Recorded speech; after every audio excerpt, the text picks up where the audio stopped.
الحمد لله وكفى وسلام على عباده الذين اصطفى أما بعد فأعوذ بالله من الشيطان الرجيم بسم الله الرحمن الرحيم وفوق كل ذي علم عليم صدق الله مولانا العظيم۔ آج کی اس بابرکت مجلس میں تہجد کی نماز کے تعلق سے کچھ باتیں ارشاد کرنی ہے۔ چونکہ تہجد یہ حضور پاک صلی اللہ علیہ وسلم کی سنت ہے اور بہت پیاری عبادت ہے۔ دونوں جہاں کے سردار حضور پاک صلی اللہ علیہ وسلم ہمیشہ تہجد کی نماز کو پڑھا کرتے تھے اور اپنے اصحاب کو اس کے پڑھنے کی بہت زیادہ ترغیب دیتے تھے۔ اس کے فضائل بہت احادیث میں وارد ہے۔ نبی صلی اللہ علیہ وسلم نے فرمایا کہ بعض فرض نمازوں کے بعد اگر کسی نماز کا بہت زیادہ درجہ اور رتبہ ہے تو وہ تہجد کی نماز کا ہے۔ بعض فقہا نے اس نماز کو مستحب لکھا ہے، مگر صحیح یہ ہے کہ تہجد کی نماز سنت ہے۔ حضرات صوفیہ فرماتے ہیں کوئی شخص بے نماز تہجد کے درجے ولایت کو نہیں پا سکتا۔ اللہ اکبر، کتنی بڑی بات ہے کہ اگر کوئی ولی بننا چاہتا ہے، ولایت کا درجہ حاصل کرنا چاہتا ہے تو اس کے لیے لازم ہے تہجد پڑھے۔ اس میں شک نہیں کہ یہ نماز تمام صلحائے امت کا معمول ہے۔ صحابہ رضی اللہ تعالی عنہم سے لے کر اس وقت تک، بلکہ ایک حدیث میں ہے کہ اگلی امت والے بھی اس نماز کو پڑھتے تھے۔ نماز تہجد کا وقت عشاء کی نماز کے بعد ہے۔ سنت یہ ہے کہ عشاء کی نماز پڑھ کے سو جائے، اس کے بعد آخری رات میں اٹھے اور تہجد کی نماز پڑھے، اور تہجد کی نماز کا وقت صبح صادق سے پہلے تک رہتا ہے۔ بہتر یہ ہے کہ آدھی رات کے بعد جب بھی آنکھ کھلے اٹھ کر تہجد کی نماز ادا کرے۔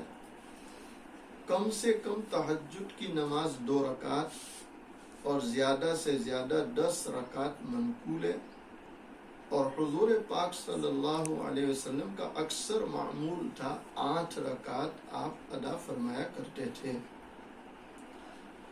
ایک سلام سے 2 رکعتیں پڑھنا یہ مستحب ہے، اور بعض کتب فقہ میں اس نماز کی 8 رکعتیں انتہائی تعداد لکھی ہے، مگر احادیث سے معلوم ہوتا ہے کہ 10 رکعت پڑھنا بھی حضور پاک صلی اللہ علیہ وسلم سے ثابت ہے۔ تہجد کی نماز کے لیے آسان نیت تو یہ ہے، بس اتنا کہہ لے تہجد پڑھتا ہوں، اور زبان سے کچھ بھی نہیں بولا، ویسے ہی نماز شروع کر دی، تب بھی نیت ہو گئی، اس لیے کہ تہجد کی نیت سے اٹھا ہے۔ اور اگر کوئی یہ کہہ سکے نویت ان اصلی رکعتی صلاۃ التہجد سنت النبی صلی اللہ علیہ وسلم، تو بہتر ہے، یعنی یہ کہ میں نے ارادہ کیا کہ 2 رکعت نماز تہجد نبی صلی اللہ علیہ وسلم کی سنت پر پڑھوں۔ نبی صلی اللہ علیہ وسلم جب نماز کے لیے اٹھتے تو دونوں ہاتھ منہ پر ملتے تاکہ نیند کا اثر جاتا رہے، اور یہ دعا پڑھتے تھے، اس طرح اپنے ہاتھوں کو منہ پر ملتے تھے اور آنکھوں میں ملتے تھے، اس طرح سے تاکہ نیند کا اثر جاتا رہے۔ اور حضور پاک صلی اللہ علیہ وسلم اس کے بعد یہ دعا پڑھتے تھے الحمدللہ الذی احیانا بعد ما اماتنا والیہ النشور۔ اللہ کا شکر ہے جس نے ہمیں بعد موت یعنی کہ نیند کے زندہ کیا، یعنی کہ بیدار کیا، اور اسی کی طرف سب کا رجوع ہے، یعنی سب کو اسی کی طرف لوٹ کر جانا ہے۔ اس کے علاوہ بھی اور کئی دعائیں حضور پاک صلی اللہ علیہ وسلم سے منقول ہے، جو دعا سہولت سے یاد ہو پڑھ سکے، کچھ نہیں کم سے کم الحمدللہ ہی کہہ لے۔ تہجد کی نماز بہت زیادہ فضیلت والی ہے، اور اس لیے علماء نے لکھا کہ جنت کے عمدہ بالا کھانے تہجد والوں کے لیے ہیں۔ ایک اور جگہ لکھا اللہ تعالیٰ کی رحمت کے نزول کا وقت تہجد ہے، یعنی سب سے زیادہ اللہ کی رحمت تہجد کے وقت نازل ہوتی ہے۔ تہجد میں اٹھنا حیوانیت، جانور پنے کو کمزور کر دیتا ہے، یعنی انسان بنتا ہے، حیوانیت والے صفات اس سے خود بخود ختم ہوتے چلے جاتے ہیں۔ نماز تہجد میں اللہ کا قرب، خطاؤں کی معافی اور بدن کی بیماریوں سے دوری ہے، یعنی تہجد کی نماز سے اللہ تعالیٰ خطاؤں کو معاف کر دیتے ہیں اور اللہ کا قرب نصیب ہوتا ہے، اور بدن کے اندر جو بیماریاں چھپی ہے اللہ ان بیماریوں کو زائل فرماتے ہیں، ختم فرماتے ہیں۔ تہجد کی اگر ہو سکے تو 2 رکعت یا 4 رکعت یا 6 رکعت یا 8 رکعت یا 10 رکعت، جتنا بھی سہولت ہو پڑھ سکتے ہیں، اور 2 رکعت کر کے تہجد کو ادا کرنا یہ سنت ہے، مستحب ہے۔ یہ باب اس لیے لیا آج کہ رمضان کا بہت پیارا مہینہ چل رہا ہے، برکت والا، عظمتوں والا مہینہ چل رہا ہے۔ ہم میں سے ہر کوئی سحر کے لیے اٹھتا ہی ہے، تو جب سحر کے لیے اٹھے تو کم سے کم تہجد کی نیت سے 2-4 رکعت پڑھ لیں، تاکہ ہمیں تہجد کی فضیلت نصیب ہو جائے۔ اور یہ خاص اللہ کی طرف رجوع ہونے کا وقت ہے، اللہ سے مانگنے کا وقت ہے، تو اس کو جو ہے ہم ضرور حاصل کریں۔ حضرت جنید بغدادی رحمۃ اللہ علیہ کتنے بڑے انسان ہیں۔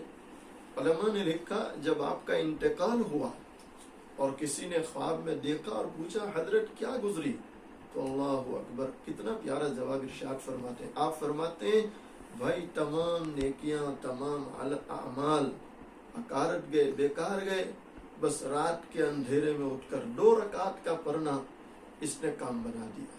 آپ اندازہ لگائیں کہ حضرت جنید بغدادی رحمۃ اللہ علیہ تہجد کی کتنی فضیلت بیان فرما رہے کہ رات کے اندھیرے میں اٹھ کر 2 رکعت کے پڑھنے نے میرے لیے مغفرت کا سامان پیدا کر دیا، کہ اس 2 رکعت کے پڑھنے پر اللہ نے مغفرت فرما دی۔ یقیناً تہجد کا پڑھنا بہت بڑی سعادت ہے، بہت بڑی خیر ہے۔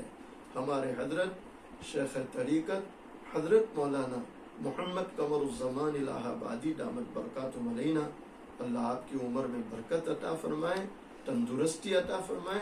آپ تو فرماتے ہیں کہ جو اللہ کا بندہ یا جو اللہ کی بندی پابندی سے تہجد پڑھے، اللہ اس کو موت نہیں دے گا یہاں تک کہ اللہ کا ولی بن جائے۔ تو گویا ولی بننے کا آسان نسخہ تہجد کی نماز ہے، تہجد کی نماز ہے۔ اور حضرت پیر ذوالفقار نقشبندی دامت برکاتہم علینا، اللہ آپ کا سایہ ہم تمام پر تا دیر قائم دائم فرمائے، آپ کی بزرگی سے اللہ ہمیں مستفیض فرمائے۔ آپ فرماتے ہیں اے لوگو تہجد کے وقت اللہ اسی کو اٹھاتا جگاتا ہے جس کا چہرہ دیکھنا اللہ پسند کرتا ہے۔ میرے بھائیوں، میری بہنوں، آپ سوچیں تہجد اللہ کو کتنی پسند ہے۔ بس اللہ تعالیٰ سے دعا کریں اللہ ہم سب کو تہجد کا اہتمام کرنے کی توفیق عطا فرمائے، اور تہجد کی نماز کے ذریعے ہمیں اللہ اپنا قرب عطا فرمائے اور اپنی ضروریات کا سوال اللہ سے کریں۔ اس لیے کہ مشائخ نے لکھا کہ کوئی تہجد کے وقت اٹھیں، اللہ کے سامنے 2-4 آنسو بہاوے اور پھر اس کی دعا قبول نہ ہو، یہ ہو نہیں سکتا۔ بلکہ میں بارہا کہا کرتا ہوں جسے جو ملا اور جسے آئندہ جو ملنے کی امید ہے بس وہ تہجد کی برکت ہے، کہ تہجد یہ اللہ والوں کی غذا ہے، اللہ والوں کی خوراک ہے۔ بس اللہ ہمیں بھی تہجد کا اہتمام کرنے کی توفیق عطا فرمائے اور اپنے نیک اور صالح اور پارسا بندوں میں شامل فرمائے۔ اس لیے کہ ایک حدیث ہے حضور پاک صلی اللہ علیہ وسلم کی کہ ہر زمانے میں ہر وقت 500 برگزیدہ نیک بندے اور 40 ابدال دنیا میں موجود رہتے ہیں۔ اللہ تعالی ہمیں ان اعمال صالحہ کو اختیار کرتے ہوئے ان اپنے نیک صالح بندوں میں شامل فرما لے، اپنی رضا نصیب فرمائے، اور زیادہ سے زیادہ اللہ ہمیں دعاؤں کا اہتمام کرنے کی توفیق عطا فرمائے۔ کیا فائدہ فکر بیش و کم سے ہوگا، ہم کیا ہے جو ہم سے کوئی کام ہوگا، جو کچھ ہوا تیرے کرم سے، جو کچھ ہوگا تیرے کرم سے ہوگا، یعنی اللہ کے کرم سے ہوگا۔ وآخر دعوانا ان الحمد للہ رب العالمین۔